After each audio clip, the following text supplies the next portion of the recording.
pouquinho, mas não impede nós de virmos aqui, porque a gente sempre bem gosta, né? Hoje é o senhor José Nunes que vai fazer para nós a colocação da explanação da noite. José, você vai vir aqui.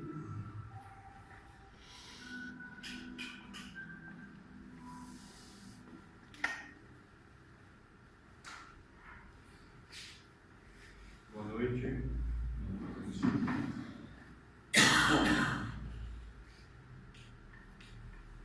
Hoje o tema da nossa exposição é do Evangelho segundo o Espiritismo, capítulo 23, Estranha Moral. Nós vamos conversar sobre isso e por que Allan Kardec colocou esse capítulo com esse nome, de Estranha Moral. A parte que me cabe falar hoje é os 3 primeiros itens, que é odiar os pais. Então, isso nós precisamos conversar para entender bem o contexto dessa história e até se isso realmente aconteceu. Abandonar pai, mãe e filhos e deixar aos mortos o cuidado de enterrar os seus mortos. Posteriormente, até eu acho que é o seu Pedro, né? Ele vai dar continuidade nesse tema e ele vai falar sobre não vim trazer a paz, mas a divisão. Antes de entrar propriamente no tema de hoje, é preciso esclarecer uma situação. Antes de nascermos, nós somos como um carro desligado. A partir do momento que a gente nasce para a vida e respira pela primeira vez, é como se desse a partida do carro. A primeira respiração é a partida. E a partir disso, esse carro nunca mais é desligado. E a gente vai andar com ele durante toda a nossa jornada. E com esse carro, ele tem uma bateria, ele precisa carregar a bateria. E nós carregamos a nossa bateria todas as noites quando dormirmos. Mas só que não pode desligar o carro. Se desligar o carro, é o que se chama de morte. E tem muitas pessoas, muitos espíritos encarnados, que por imprevidência acaba abreviando. Com esse carro, a gente tem uma jornada pré-estabelecida. Então, durante a noite, a gente recarrega a bateria desse carro. O espírito sai do corpo, o corpo repousa e carrega a bateria. Daí a importância de dormir bem. Mas não é só a bateria, tem também o motor e tem também a energia, a gasolina que vai tocar esse carro durante toda a vida. Essa gasolina, esse combustível, é o que nós chamamos de fluido vital.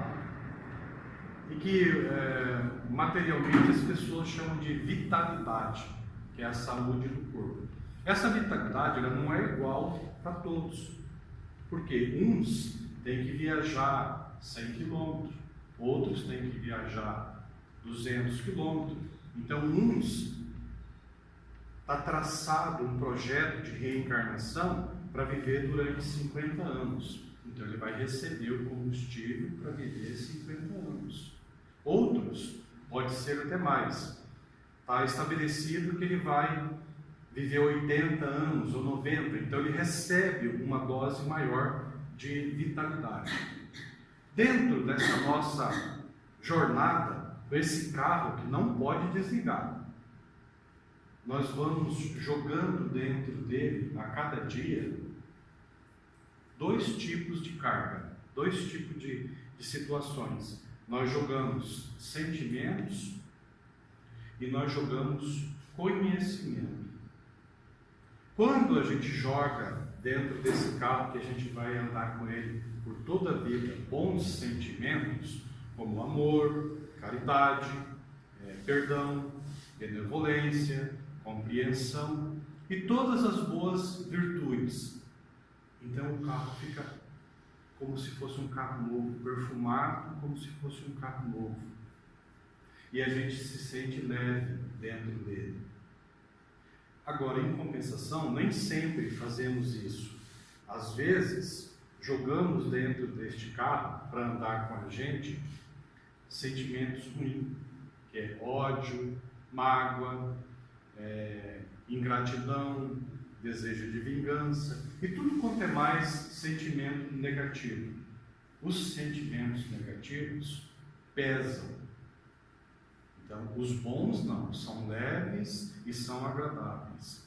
Os sentimentos negativos pesam. E aí o que acontece? Provoca mais consumo de combustível do carro. E aí, se havia uma expectativa de viver 50 anos, de repente vai viver 49, 46, 45, dependendo do peso extra que carregou. E aí o que acontece? O carro não chega no seu final. Ele para e o espírito se vê lá no outro lado, obrigado a terminar a pé.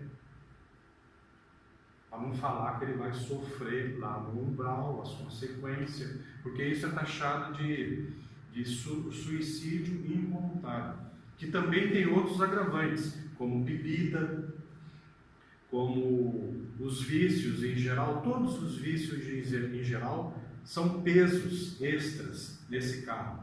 Assim também como a falta de fé.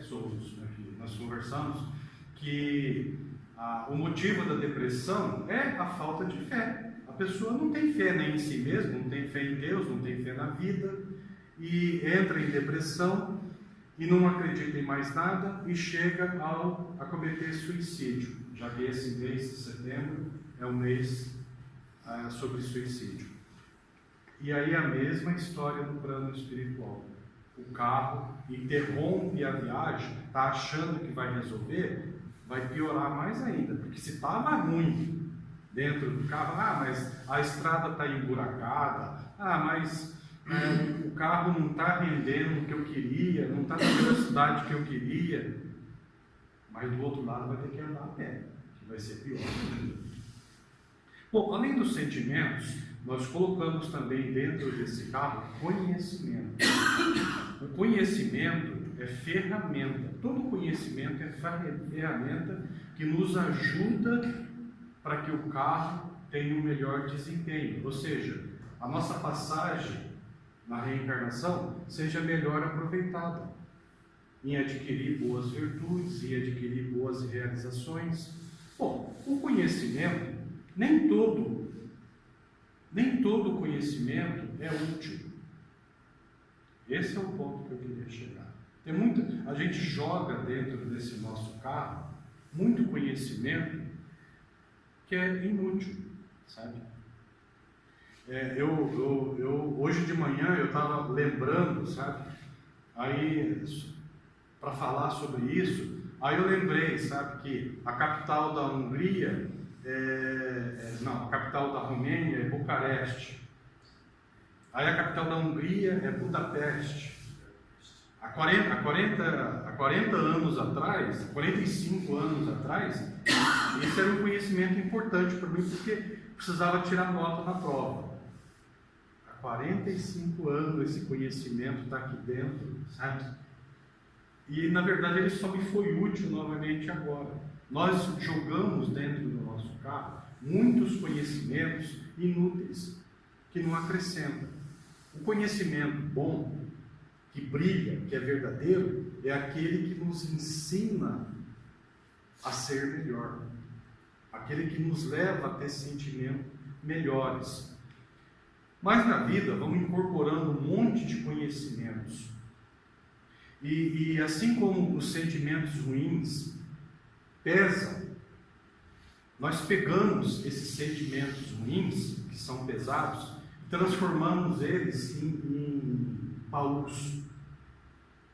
E aí jogamos dentro desses baús conhecimentos que a gente acha que são importantes. Por exemplo, um título acadêmico é importante como instrumento de profissão, de relacionamento com outras pessoas, para fazer o bem, é importante. Mas se a pessoa se vangloria daquilo, então ela pega simplesmente lá uma caixa lá, um baú pesado, escrito vaidade, vaidade. E aí joga lá esses títulos, assim como joga título de doutor lá dentro, sabe? E outras, porque foi prefeito, porque é seu fulano, seu cicrano, sabe? E vai jogando ali dentro daquele baú que chama vaidade. Uns baús chamam orgulho, sabe? E isso é só peso a mais durante a existência, porque não é um conhecimento que ajude a pessoa, que acrescente. Bom, e o que isso tem a ver com a nossa matéria de hoje? É que hoje, uns 25% do nosso tempo vai ser para falar de conhecimento inútil, que não vai acrescentar nada na nossa vida.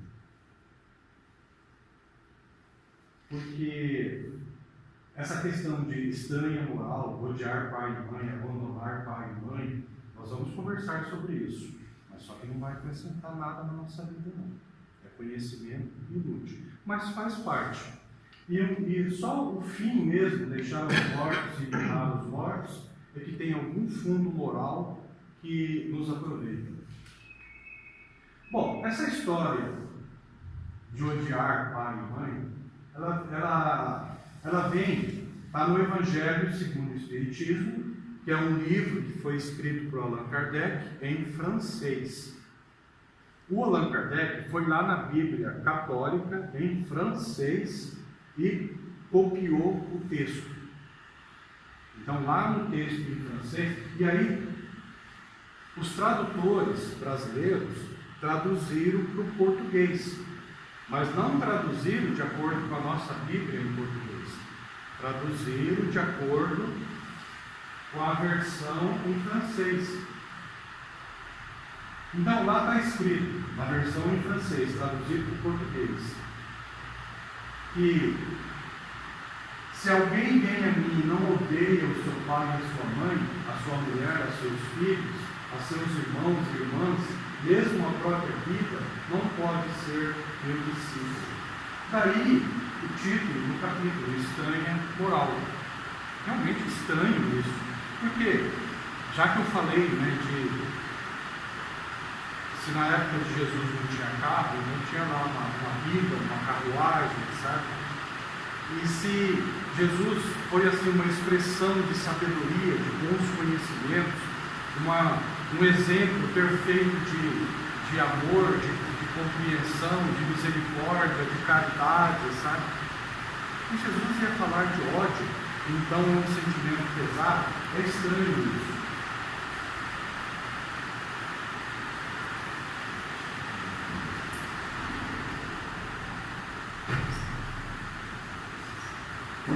Bom, Allan Kardec, nos comentários, ele até comentou assim, que de repente, aquilo não foi bem escrito daquele jeito, porque de repente, Jesus não escreveu nada, quem escreveu foram os apóstolos.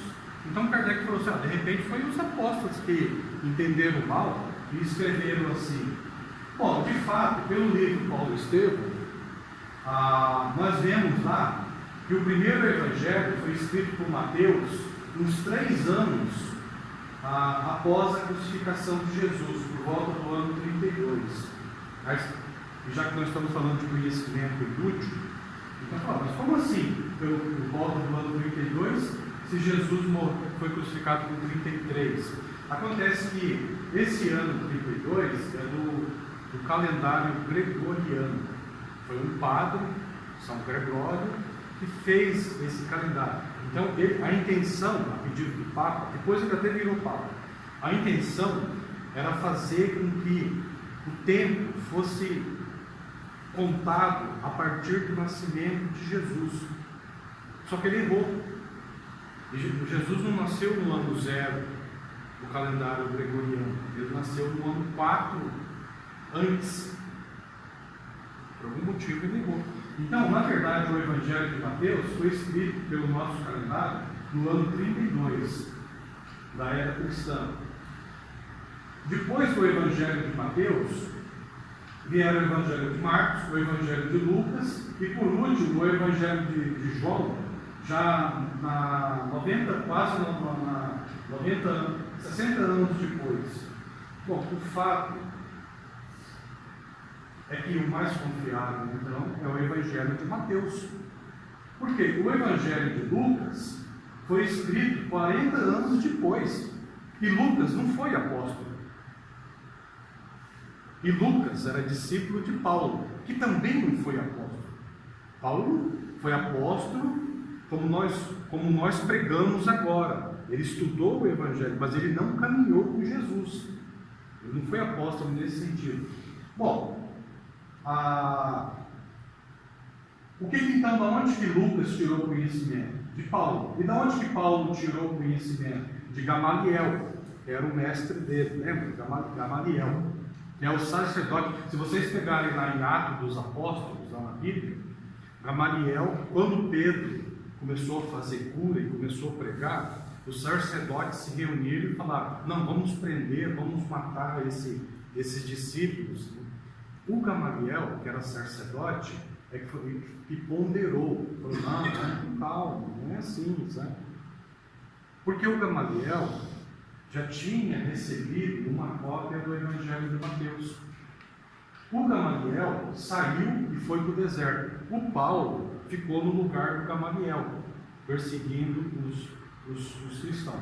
Posteriormente, no caminho de Damasco, o Paulo foi ter com Gamaliel, e ali que Paulo aprendeu o Evangelho. Aprendeu da onde? Do Evangelho de Mateus. Então, o mais confiável é o Evangelho de Mateus. E não está escrito odiar, e sim amar menos. Odiar é uma coisa, amar menos é outra. E o Allan Kardec, ele continua, e ele também argumenta que pode ter sofrido alguma alteração, sabe? Bom, de fato, por intuição ele estava certo. Adulteraram a Bíblia francesa. Só a francesa que fala odiar. Todas as versões aqui, tanto da Bíblia evangélica, como da Bíblia católica em português, tanto o Evangelho, inclusive o de Lucas. Todos os 4 evangelistas comentaram sobre isso, não fala odiar, fala amar menos. Amar menos é outra situação. E na segunda parte, lá na sequência do livro do Evangelho segundo o Espiritismo, tem essa outra frase aqui: e quem que não carregue a sua cruz e me siga, não pode ser meu discípulo. Bom, vejam só, isso é mais um exemplo de adulteração, porque na época de Jesus, os romanos é que condenavam por crucificação. Eram os bandidos, os ladrões, sabe, as piores pessoas que eram crucificadas. Então não faz sentido Jesus ter dito antes, depois que Jesus foi crucificado, ele quebrou esse paradigma de que é só bandido crucificado, porque ali ficou provado que foi crucificado um inocente. Então ele quebrou aquele paradigma. E mais ainda, ao ser crucificado, aquilo que era antes motivo de muita vergonha, transformou-se em motivo de honra. Então, antes carregar a cruz, porque o condenado era obrigado a carregar a cruz, além de subir o morro para ser crucificado, ainda tinha que carregar a cruz. Então, aquilo era uma vergonha muito grande, que ia ser morto e ainda tinha que carregar a própria cruz. Mas após Jesus, isso pegou outro sentido, sabe?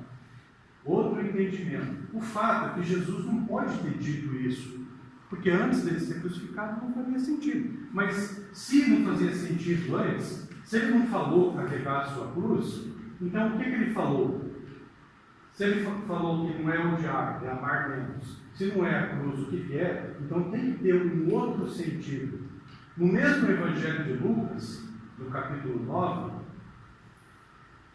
está lá: aquele que põe a mão no arado e olha para trás não é apto para o reino de Deus. Porque Jesus convidou um rapaz, né? Um outro falou: Senhor, seguir-te-ei, mas permite primeiro que me despeça do que estão em casa. Então, provavelmente, Jesus não falou tomar a cruz, Jesus falou pôr a mão no arado. Mas pôr a mão no arado, naquela época, na região onde Jesus estava, podia fazer sentido. Mas para uma sociedade urbana, não faz sentido. Quem é que trabalha com arado? Ninguém. Aí nas traduções posteriores é que mudaram para tomar a cruz. Bom, agora que vem a parte que interessa. Então, amar menos, nós já entendemos. Aquele que põe a mão no arado e olha para trás, então Jesus não estava falando quanto ao convívio normal entre pais e filhos. Ele falava estritamente aos discípulos. Porque Jesus não estava falando lá das pessoas se relacionando lá em família, sabe? Um irmão. Jesus estava falando dos discípulos. Jesus falou: vem e segue.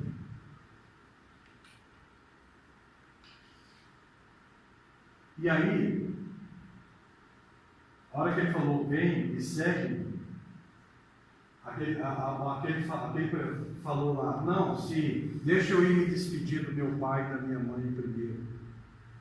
Bom, Jesus, ele não escreveu nada. Quem escreveu foram os apóstolos, os evangelhos. Os discípulos e os apóstolos é que propagaram o evangelho pelo mundo inteiro. E se Jesus tivesse escolhido mal os apóstolos? E se tivesse escolhido discípulos que depois que ele desencarnasse na cruz, abandonasse tudo? Não teria sido inútil todo o sofrimento que ele teve. Então Jesus precisava ser rigoroso na escolha dos discípulos. E o que ele quis dizer?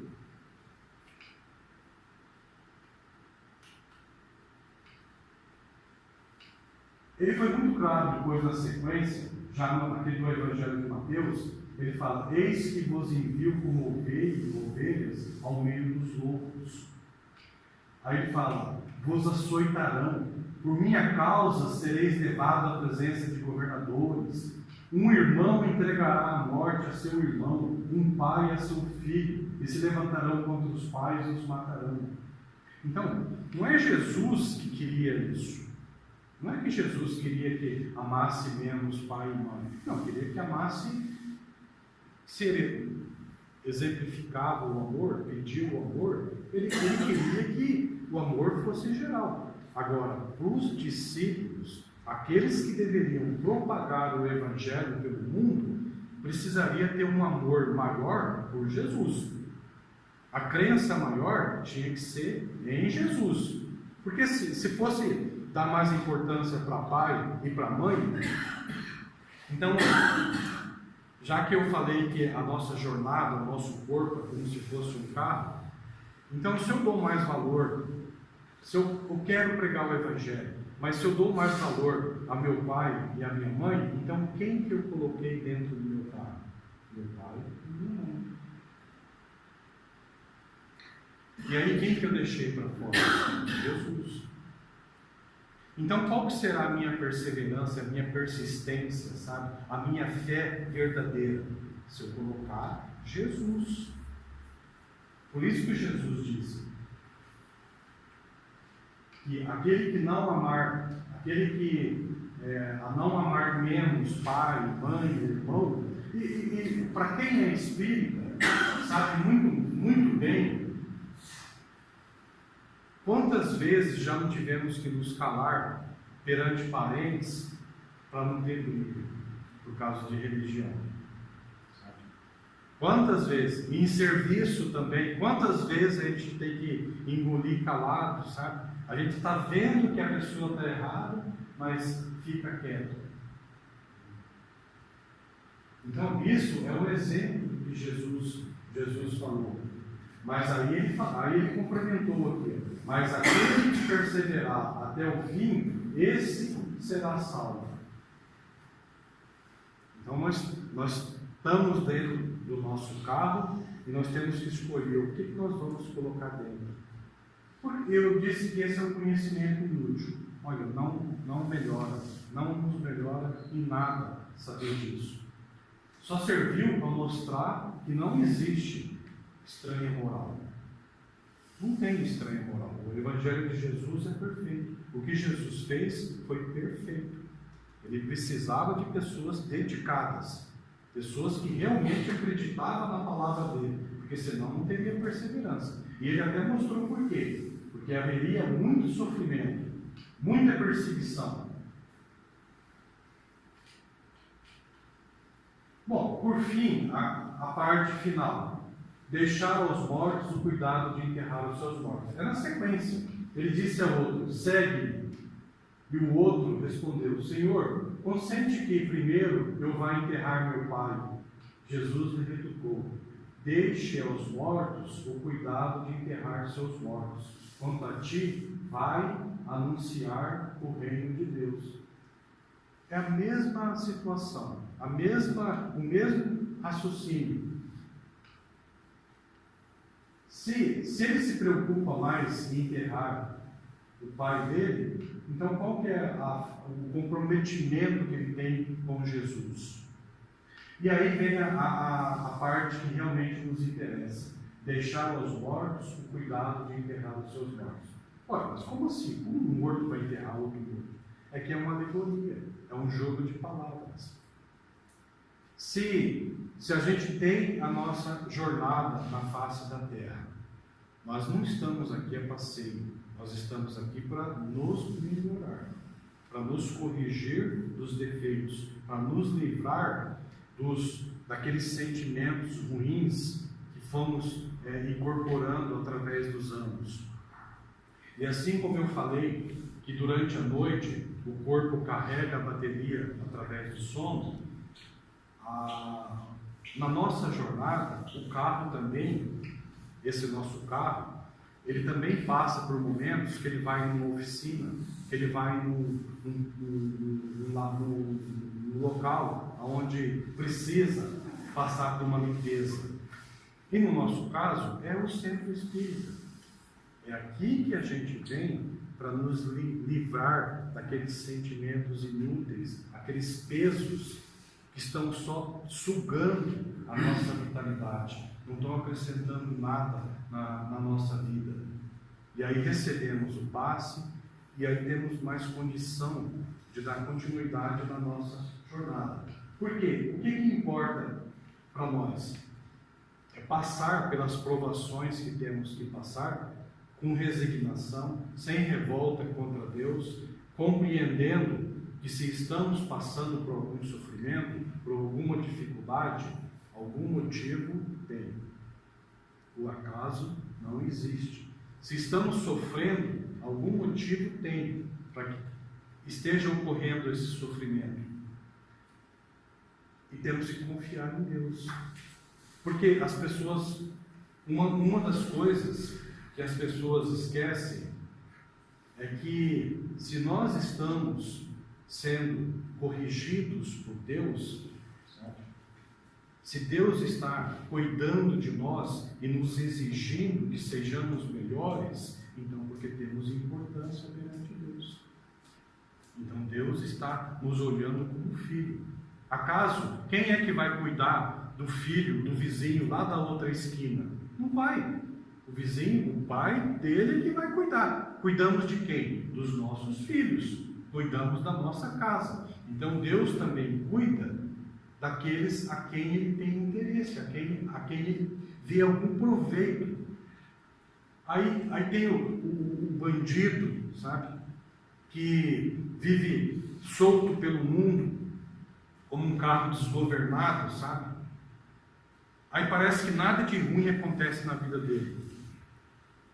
É porque ele já está largado mesmo. Ele vai sofrer as consequências depois que ele desencarnar. Se nós estamos passando por dificuldade, então vamos dar graças a Deus por isso. Porque as dificuldades é que nos ensinam a nos corrigir e a nos melhorar. Nos ensinam o exercício da fé perante Deus. Bom, quem são esses mortos alegóricos de que Jesus falou? São essas pessoas que não estão nem aí com nada. Ora, se eles não estão nem aí com nada, problema deles. Eles vão sofrer a consequência. Agora, se nós estamos vivos quer dizer, alertas em pensamento, então vamos fazer a nossa parte. E é o que está pedindo Jesus, né? Segue-me.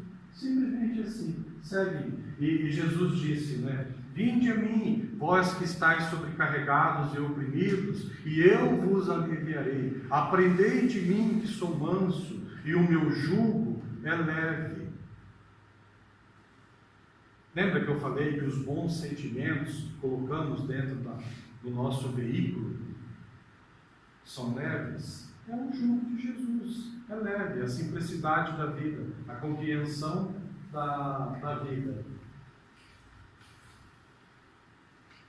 Por fim, no Evangelho de Mateus, ainda do capítulo 10, está escrito: quem achar a sua vida, perdê-la-á, e quem perder a sua vida por amor de mim, achá-la-á. Ou seja, o que significa isso? Que a vida material é importante. A vida material é onde está o nosso veículo, nós temos que percorrer um determinado tempo com ele. Mas não é aquelas situações de momento que são importantes. A gente tem que passar por aquilo. Cada dia tem o seu cuidado, mas o importante é não esquecer que o nosso compromisso maior é na vida espiritual. Porque quando chegar o momento do fim da nossa jornada, é como a gente volta para casa. Mas a verdadeira vida não é aqui. Nós estamos de passagem. Então nós vamos voltar para casa. O nosso veículo vai nos levar na porta da nossa casa. Aí sim nós teremos cumprido a nossa jornada. Então, que Deus nos abençoe e que a gente saiba sempre ouvir a recomendação de Jesus, né? Conforme foi dito. Segue-me.